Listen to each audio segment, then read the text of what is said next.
औज़ुबिल्लाहिमिनश्शैतानिर्रजीम बिस्मिल्लाहिर्रहमानिर्रहीम।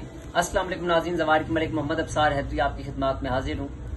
जो अशखास जादू ज़दा हैं या उन्हें खौफ है कि हमारे ऊपर जादू कर दिया गया है या जादू होने वाला है हमारे ऊपर, तो वो 18 मरतबा लफ्ज़े हे जिसके अदद 8 होते हैं, वो अरूज माह के अंदर 18 मरतबा लफ्ज़े हे को एक कागज के ऊपर तहरीर करें और कोई अच्छी सी खुशबू लगाकर अपने पास रख लें।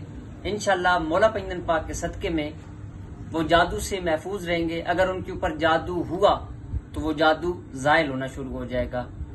और इसके साथ साथ अल्लाह पाक का एक नाम या